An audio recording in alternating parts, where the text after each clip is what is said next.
G'day folks, how you going? Welcome back to my channel. If this is your first time here, then a special g'day to you.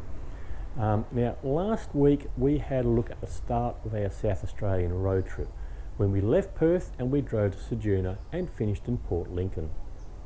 This week we're going to go to Whyalla and in particular have a look at the HMAS Whyalla. Now this is something we wanted to do on our way north, but things didn't really quite work out for us. So we chose to drop back in again on our way south when we're heading home. So what you're about to see was actually shot 6 weeks after we went through the first time. So sit down, grab a drink, and let's have a look at Whyalla.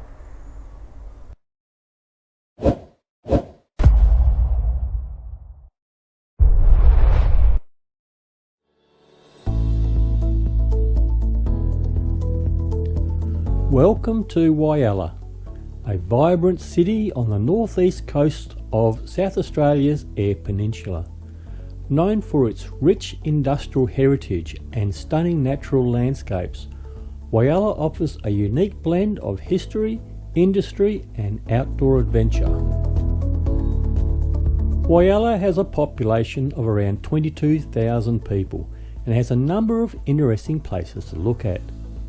In recent years, the population of Whyalla has been on a slight decline, but that could all change because Whyalla is on the brink of a hydrogen and green steel boom.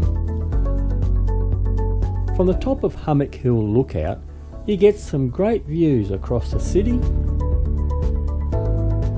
ocean, and into the huge steelworks yard. Whyalla's story begins with its industrial roots. The city's development was driven by the establishment of the Whyalla Steelworks in the early 20th century. Today it remains a key player in Australia's steel industry, contributing significantly to the local economy and employment. In 2019, the old Whyalla jetty, a cherished part of the community for many years, was scheduled for demolition. However, during the process, an unexpected disaster struck. A fire broke out, engulfing the jetty in flames. Even before the fire, plans were already in motion to replace the ageing structure. The people of Whyalla played an integral role in this process, voting on the design of the new jetty. The chosen design reflected the community's vision of a modern yet functional landmark. Local workers at the Whyalla Steelworks played a critical role in fabricating the parts, showcasing the city's industrial prowess and community spirit. The construction progressed smoothly, and by September 2020, the new Whyalla jetty was ready to welcome visitors once again. Its unique loop design and sturdy construction are testament to modern engineering and the hard work of the local people. One of Whyalla's most iconic landmarks is the HMAS Whyalla, the first ship built in the city's shipyards during World War II. This Bathurst-class corvette now serves as a fascinating museum, offering visitors a glimpse into Whyalla's maritime history. We came to Whyalla in the beginning of the trip because I wanted to do a tour of this, but we got here about 10 minutes after the tour started, so we decided we would go and come back on the way home and see if we can get it right the second time, which apparently we have. Back in 1940, Whyalla opened its new shipbuilding yard and would become Australia's biggest shipyard till 1978 when it closed. In that time, 66 ships were built. However, probably the most significant ship to be built was this one. In service, it served around New Guinea and escort duties around the east coast. It was in Sydney Harbour during the time when the midget Japanese sub was in town. After the war, it was sold off to the Victorian Public Works and renamed RIP and used as a maintenance ship. In 1984, she was being sold for scrap when Whyalla Council heard of it and was able to purchase her for $5,000. She sailed back to Whyalla under her own power before finding her resting place 2 kilometres inland from where her life began. You know, they're not as big as you would think they would be.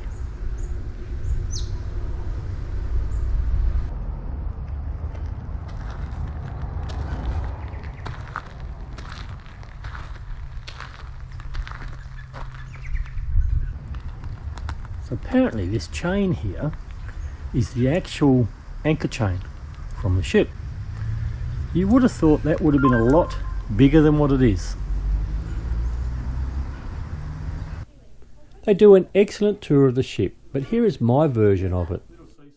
The ship is 57 metres long and 9.4 metres wide. However, with the shape of the hull, it was described as being in a cement mixer on a roller coaster when at sea. Our first stop was the engine room. There are two steam engines here that could push the ship along at a top speed of 15 knots. That's about 28 kilometres an hour, with a cruising speed around 10 knots, or 18 kilometres an hour. The skylights above could be opened in good weather to let the heat out, but in bad or rough weather they had to be shut so the ship didn't flood. It would be very hot in here, especially when you think about it being in the tropics of New Guinea. An electrical panel. No safety barriers here in those days. As we leave the engine room, we head forward passing the showers. The ship made its own fresh water, but most of that water was used for the engines. This meant that the crew only got one 3-minute shower about once a week, I think it was. There was only one person that had the luxury of getting a shower every day, and it's not the captain. Do you know who that was?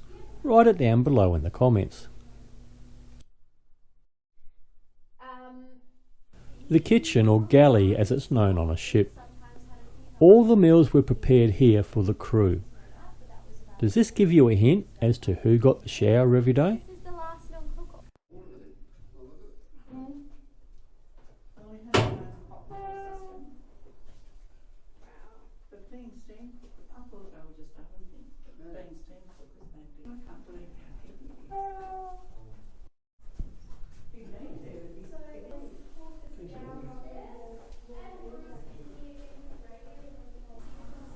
I think this was some of the officers' room.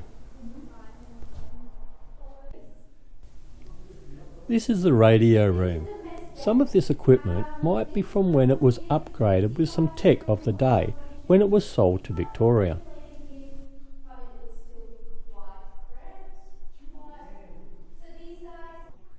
Continuing forward was the area where the crew used to sleep.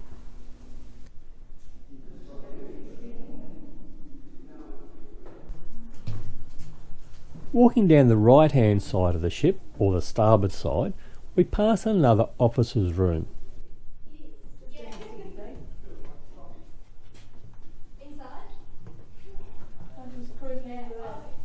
I can't remember what this room was. Maybe it had something to do with the officers.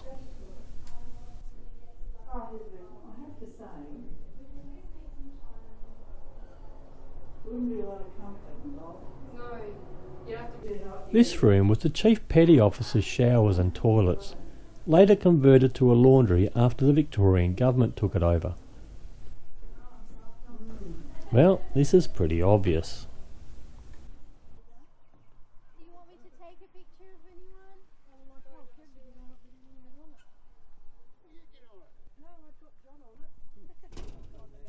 Heading back outside and to the back of the boat, we find a Beaufort's gun which was used to shoot at any mines that they might have found.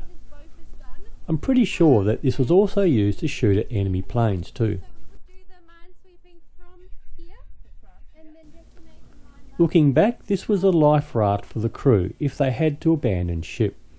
If the crew managed to survive the sinking, they then had to survive the sharks that were always around. The more senior personnel had rowboats hanging off these, so they were at least out of the water. And apparently the captain, he got one with a motor. These vents allow air to get into the engine room. Someone had to always come out here and turn the vents into the wind if it was a good day, and if the weather was bad, then turn them away from the direction that the ocean was coming from, so water wouldn't flood the engine room.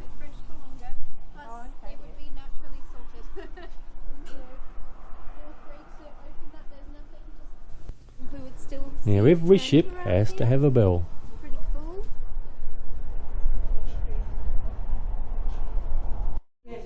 As we go back inside the top section of the ship, we have more toilets.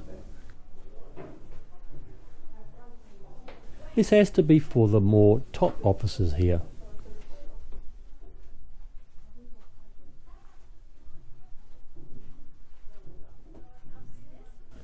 And here you can see part of the steering column passing through the room.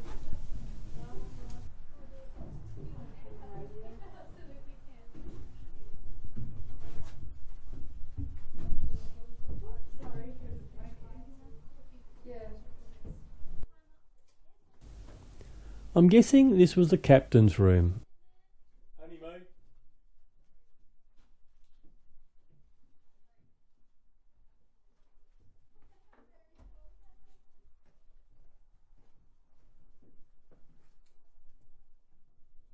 And I guess the captain's table.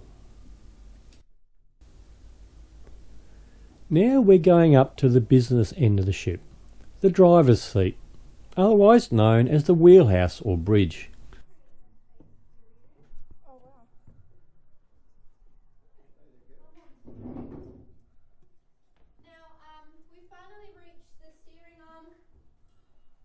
From here you would steer the ship with the wheel.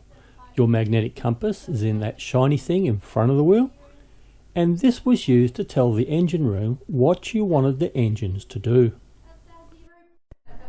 In the back of the bridge are the signalling flags used to communicate to others at sea.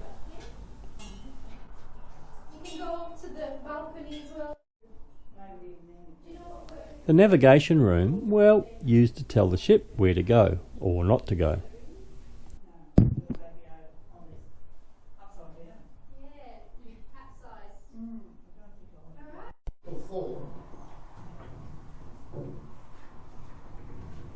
Pretty hard, isn't it, Bree?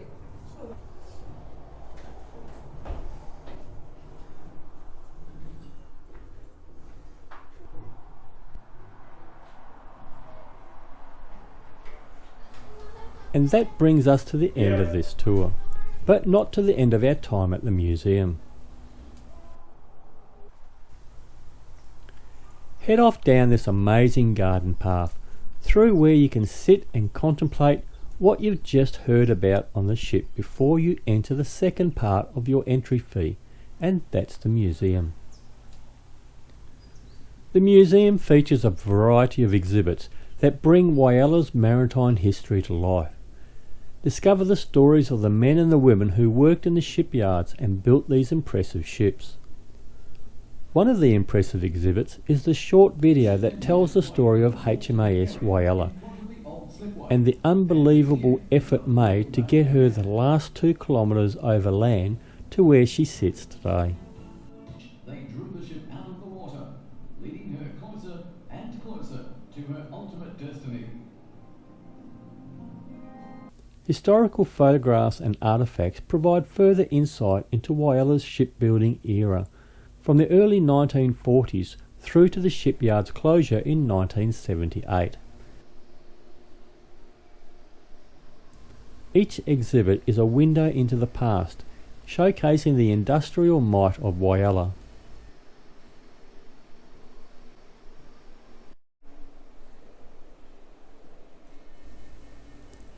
Then you have the strangest place to find a model railway.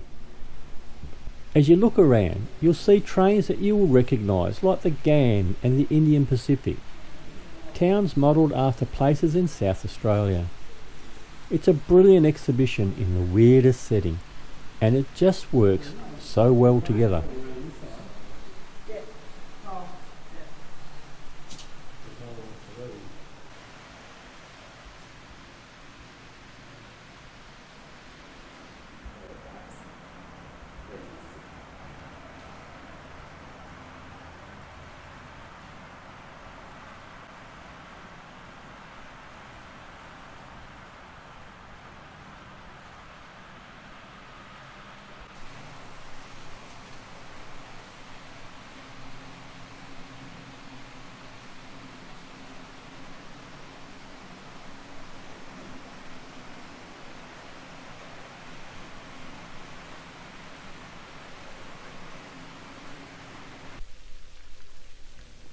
go outside for a few more static examples of naval artefacts.